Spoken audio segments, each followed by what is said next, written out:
Welcome back to our 32 for 32 NFL preview series. And I'm Michael Lipinski. That's Brett Halpern. Names on there. You can see that. This is the goal line stand. Yeah. And we've hit. I suck at pointing. That way up, up Yeah. there corner, GL stand. So we have hit home, so to speak, as we have now arrived at the NFC East. And we are talking Washington. Not to be confused with the Huskies.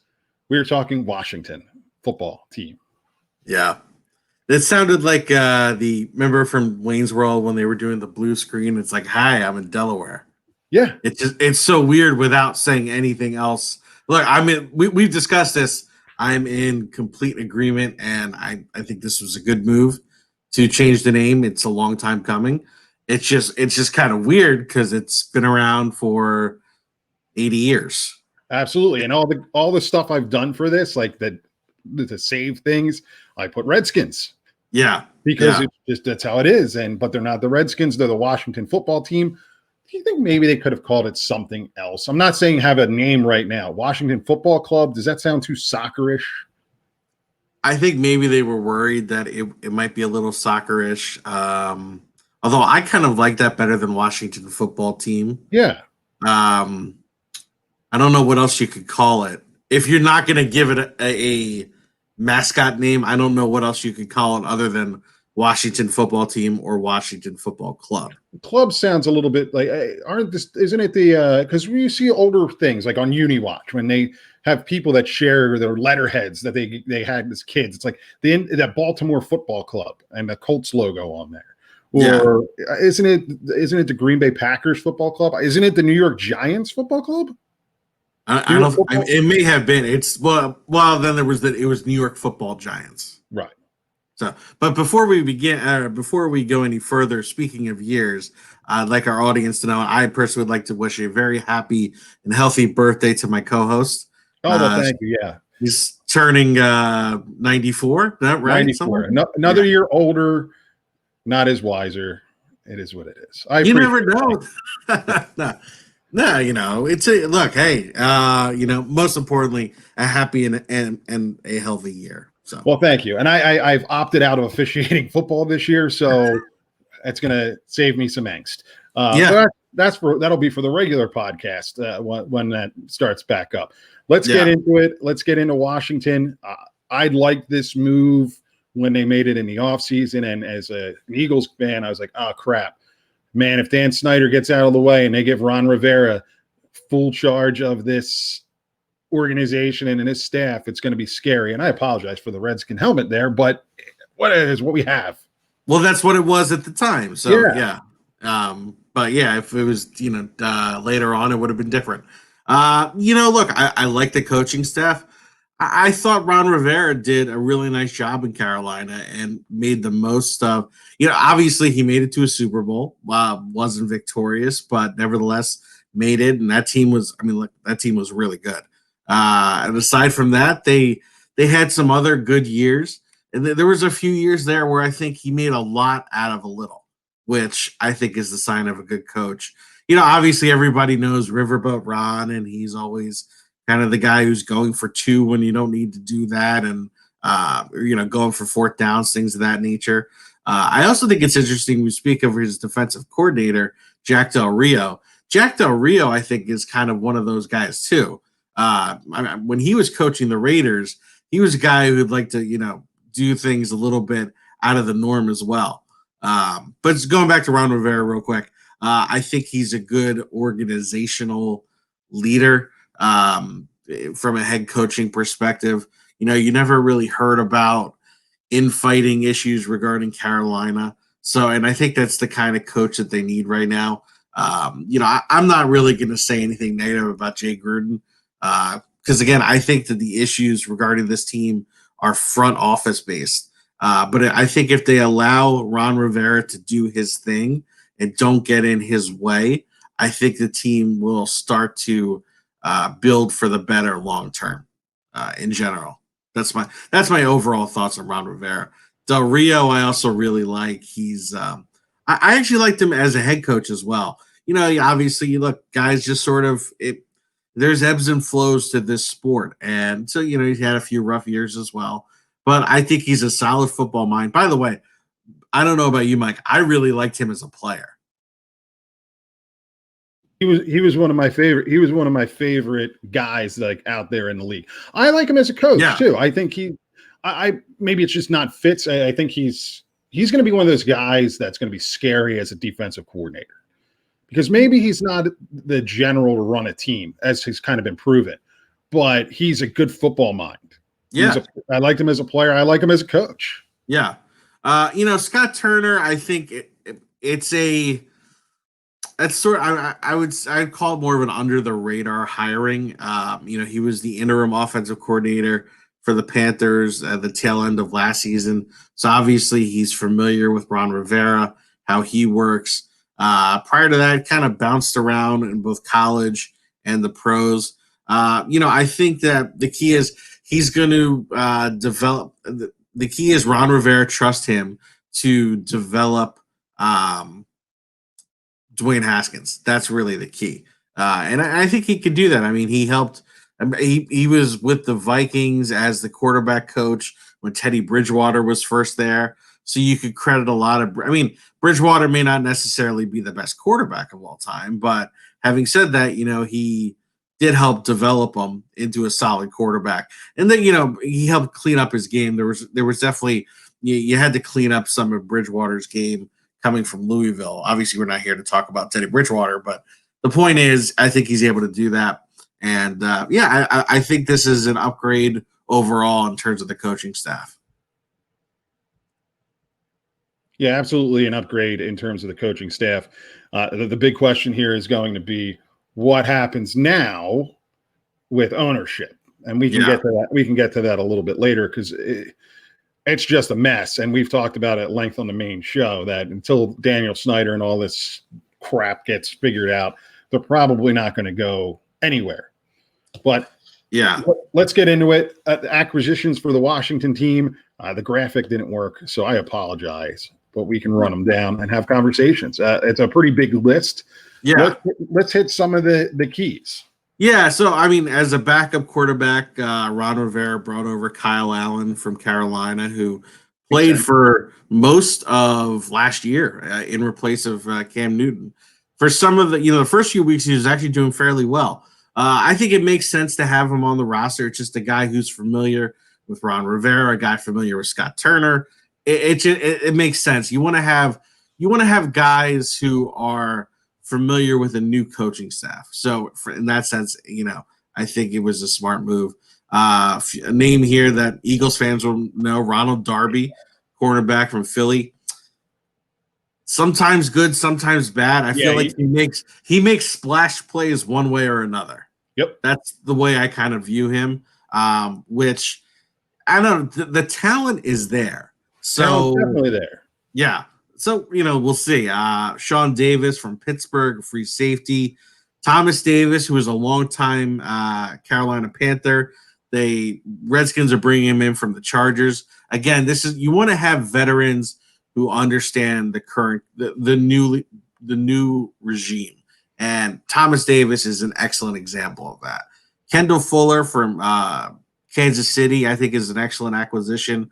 Really good cornerback. J.D. McKissick, running back from Detroit, also made his name first out in Seattle, more of a third down back. Kevin Pierre-Louis from Chicago is going to help out on defense. Logan Thomas, who was a former quarterback at Virginia Tech, coming in from Detroit, sort of helped to bolster that tight end room after, Jordan Reed is gone, Vernon Davis retired. Then also you have Wes Schweitzer, guard along the offensive line from Atlanta. So it's an interesting name of acquisitions. I really like the Kendall Fuller signing. Ronald Darby, I think he can play. It's just he's got to cut down on those serious mistakes. Yeah, he makes. For as good as he can be, the mistakes outweigh the good. The bad outweighs the good with him. Yeah. So, but if he could cut down on that, he's a really good cornerback. Yeah, no, agreed wholeheartedly. Let's get into departures and opt-outs. This list has changed in the past Oh, I Yeah. don't know. Let's see, about 7 hours. Yeah. Adrian Peterson now on the top of this list as a departure. He gone. Yeah. Yeah, he is gone. I was frankly shocked. I was surprised too. Particularly in light of the fact that earlier in training camp, the Redskins got rid of Darius Geis based upon numerous allegations of domestic violence. And by the way, I credit them for just cutting the cord. I mean, it sounds like this guy had issues even going back into LSU, and now there's investigations as to whether or not LSU covered up multiple sexual assaults while Darius was playing for them. So, credit to them to just get rid of the guy. Vernon Davis retired. You had Quentin Dunbar left. Eric Flowers, who remarkably resurrected his career as a guard and got paid, as we talked about in the Miami Dolphins preview. Case Keenum and both Case Keenum and Colt McCoy took off, went elsewhere. Colt McCoy went to the Giants. Jordan Reed is now over in San Francisco. Chris Thompson is no longer in the running back room. And then they traded away Trent Williams. I see there's a lot of names who were sort of central to who the Washington Redskins have been for the last 5-6 years are no longer there. So it's definitely that's a new regime coming in, right? And just wanting to clear the guys out. Yeah, I mean, look, in terms of the names that I just mentioned, the guys who are really still. By the way, also Josh Norman, who left to go up to Buffalo. These guys. There's a reason that they've been picking in the front of the draft, so it's not like any of them are irreplaceable. The one guy who, I think they would still love to have him, but obviously he has no faith in the organization, is Trent Williams. Right. And that's honestly the fault of the front office. Agreed wholeheartedly. Yeah, based upon how they treated and communicated with him with his injuries. Because he is if you took a pessimistic approach to his game, you'd still rank him as a top 5 offensive tackle. I think it's more like a top 3. I mean, he is really one of the best out there. So yeah, I memean, he's really the only one of those names I think where you're like, wow, like it hurts that he's not around. Then also with respect to the COVID opt-outs, they had a defensive end, Caleb Brantley, and then a linebacker, Josh Harvey Clemens. More depth issues as opposed to starters. But, look, you obviously want to have players. As we've discussed in all these previous years, we have no issue with anyone who opted out. Everyone has their own reasons. And, yeah, so that's sort of but, yeah, like you said, when you have a new coaching staff, you want to change it up. You want to change it over. Bring in guys that either fit your style of play or, fit the mental and emotional makeup of what you're looking to have in a locker room. Absolutely. Let's get to it. Let's talk about it. Let's see how they did that in the draft. And a lot of people very, very excited about the first pick, their first round pick here, Chase Young, Ohio State. Their draft was pretty decent. Yeah, I mean, it was definitely decent. I think it was bolstered by the fact that they got the guy who most considered to be the best player in the draft, which is Chase Young, the most impactful player of the draft. And it's Mike, I don't know if you've seen like on Instagram, they show all these highlights of him, making plays in training camp. The one thing I would say is, people tend to it's training camp. Like one of the plays he was doing a one-on-one pass rush, it looked like, with a tight end. I would hope that he's going to make the tight end look bad. Because otherwise, then you have serious problems. I mean, I will say, though, he definitely looks good in a uniform. I mean, he's all ripped up. He's in great shape. And look, I'm excited to watch him play just as a football fan. Little nervous about him going up against my New York Giants. But again, excited just as a football fan to see what he can do. He is one of the top defensive end prospects to come out in the last several years. And the interesting, I think the 3rd round pick now is even more interesting. Antonio Gibson. The word is that he now may potentially start at running back because of the fact that they cut Adrian Peterson. And this is a guy who, as we've noted here, he played both running back and wide receiver at Memphis. He only had minimal amount of carries, like maybe like 50 in college altogether. And now he might be the starting running back for an NFL team his rookie year. So that's pretty remarkable. I like the 4th round pick. I don't know if that's a good or bad remarkable, though. I mean, look, it's clear that he has talent. It's clear that he's flashing all of the necessary traits that the coaches have faith in him. But I agree with you. That's really putting your eggs into an unestablished basket, so to speak. But yeah, so moving forward, the offensive tackle Sadiq Charles, I like him as a player. He had a lot of red flags coming out of college, so I think this is a coaching staff who should be able to handle those things and hopefully get him on the straight and narrow. However, it remains to be seen. I really liked Antonio Gandy Golden. He's not the fastest guy, but really good hands. And I think particularly with Kelvin Harmon going down, he's going to see some increased opportunities there. I also like Khaleke Hudson from Michigan, the linebacker, pretty active guy, and even James Smith-Williams, the defensive end from NC State. I think he's a decent guy, player.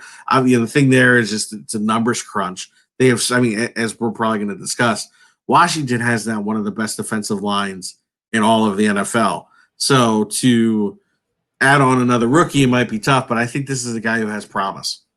But all in all, I think a decent draft, obviously bolstered by the fact that you got the number one prospect in all of college football. Yeah, it helps when you're adding a guy like that. Let's get into it. It's it's not 4 questions for Washington. It's more like 5, but whatever, it is what it is. We don't have to change that right now. And we're going to go to quarterback. Dwayne Haskins has been named the quarterback, the starting quarterback. Yeah. So there is no battle. But will Alex Smith get any playing time, significant playing time in District of Columbia with Washington this year? First, let me say I hope so. I hope so too. I mean, honestly, I would right now. I'd go buy an Alex Smith jersey. I am rooting for him. I think, and a lot of people have already mentioned he should already win Comeback Player of the Year. I actually think and not even just for a ceremonial series or play. I think he will actually get some meaningful time, whether it's because they just want to see what he has. Whether Dwayne Haskins gets hurt, I do think I for whatever reason I do believe he will get some time. Look, I'm frankly nervous about him playing. This is a guy who he still has to wear that sock because he barely has a right leg. It's interesting. Yeah, Mike, I know you said you didn't look at the pictures from that. Oh, I saw them. Oh, you finally saw them? Yeah, I saw them, and I went back and paid attention, and it's. I've seen. Look, I'm a guy. There's people out there now. They talk about like you can watch Dr. Pimple Popper. Yeah. I can watch that stuff. I don't get freaked out. The images from that documentary were some of the most bone-chilling images I've ever seen. It looked like something from like Tales from the Crypt. Yeah. He has a rod in his leg. To fill out the shin, they had to take muscle from his calf. Again, I understand the former competitor in me recognizes why he's going back out there, and I admire him greatly. I do worry for him, though, honestly. And there's not many players where you worry about them, but that's one where I do. Yeah, you got to hope that it's all put together. That's not the right way to say it, but that the leg can hold up. Because doesn't look like or maybe it's the sock. It looks like his gait looks different. It absolutely, yeah, absolutely. Yeah. It's scary looking to see it. It's almost like you could see him planting his foot, and crumbling. Yeah, but look, obviously, if there was ever someone that a team is going to be extra careful with and have already been to clear him to even get to this point, it's him. So I'm going to have faith in the doctors and the medical team. And I do think he's going to play a little bit. Yeah, and the last coaching staff, the coaching staff that ran a quarterback into the ground, they're what? RG3, they're what, 2 removed now? 2 staffs removed? So we don't. Yeah, he's okay. Are there enough weapons on this offense? Now, we just talked about the running back room and what that craziness. I mean, it almost makes them one-dimensional. Yeah, honestly, I do not think so. So last year they drafted Terry McLaurin, I believe, in the 2nd round, and I think he is well on his way to becoming eventually a top 10, top 15 wide receiver in this league. He's definitely wide receiver number 1. They also drafted in the later rounds a guy from South Jersey who we've discussed, Kelvin Harmon. Unfortunately, went down with an injury, I guess, just in working out in the spring. It wasn't even a team activity, and he's already gone for the year.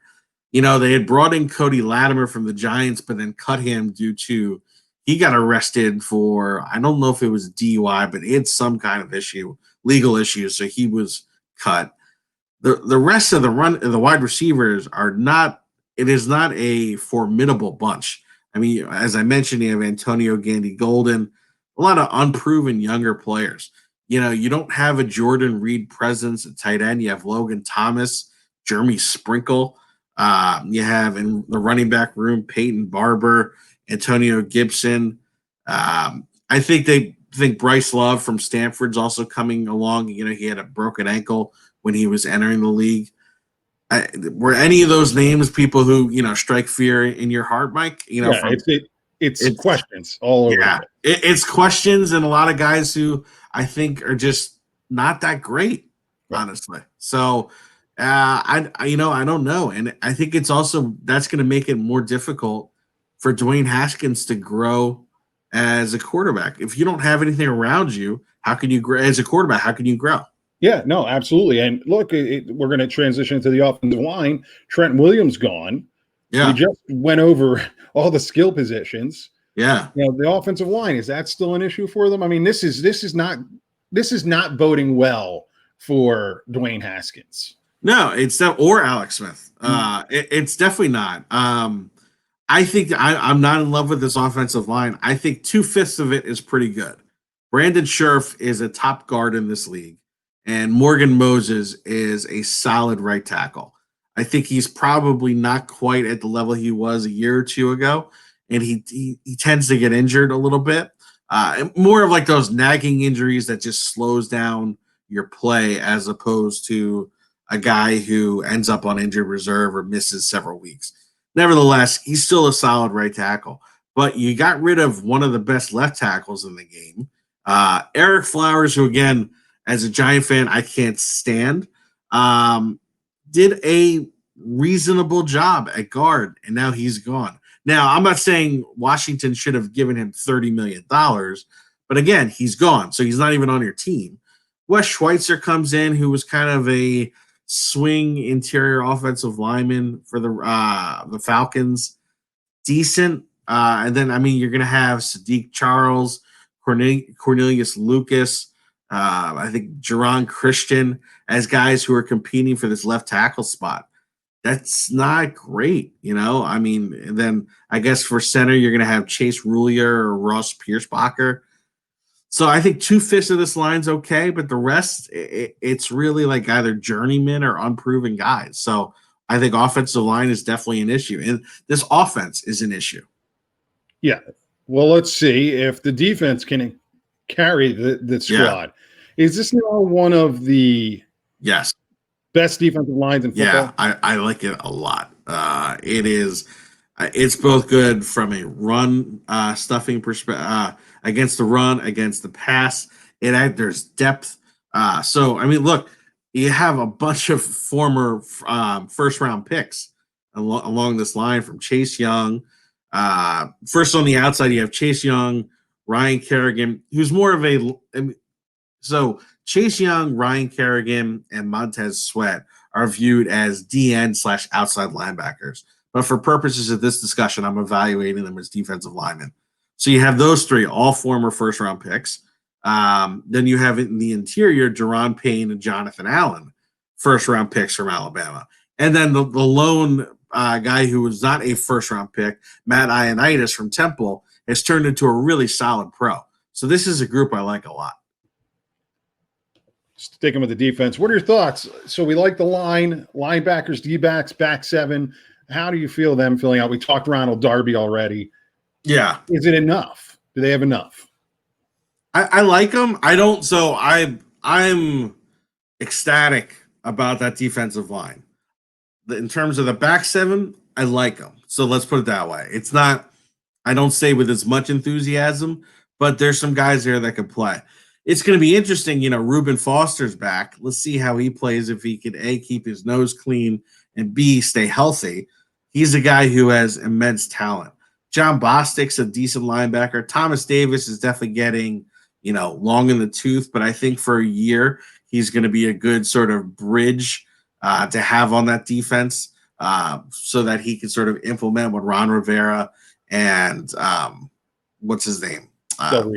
Del Rio are going to be implementing. And then in terms of the backfield, I like, in terms of cornerbacks, Fabian Moreau, Kendall Fuller, I really like. They have Landon Collins, who is one of the better safeties. As a New York Giant fan, it's really honestly annoying. This guy seems to have not been able to get over the fact that the Giants didn't sign him to a long-term deal.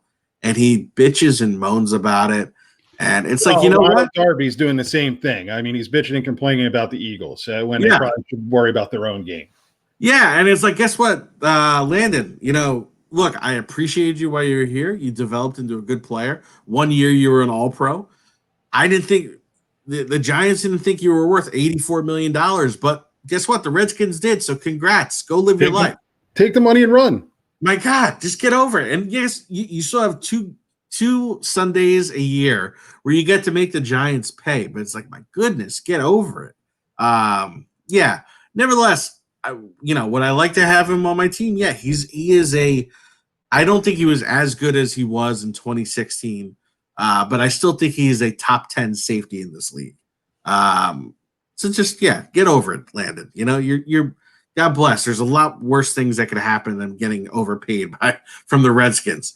And Sean Davis, who came over from Pittsburgh, I think athletically he could do well, and I think he's going to fit better in Del Rio's defense as compared with Pittsburgh. So again, I like the back seven. They're not as good as the front seven, but this is definitely not the worst defensive backfield. And particularly when you have those guys rushing, they don't even have to be that great. It almost doesn't matter when it gets to that point. Yeah. Washington fans, it's going to take a while to get used to it. Washington fans, we'll give you our prediction on the Washington football team Tuesday for our big NFL prediction show. So if you like what you're seeing, click the subscribe button, give us a thumbs up, drop a comment. If you're a fantasy football player, check out our partner down there, Thrive Fantasy, the new way to play daily fantasy sports across a bunch of different platforms, MLB, NFL, NBA, PGA, ESports. They're giving out $50,000 week one of the National Football League season. So you deposit $20 or more, use code SEC247, you get a free $20. Free money. I like free. A lot of people like free. Free is good. That's Brett. Tomorrow we're talking, I'm getting itchy just thinking about it. We're talking Dallas Cowboys, and whatever. We'll see you tomorrow when we talk about those guys.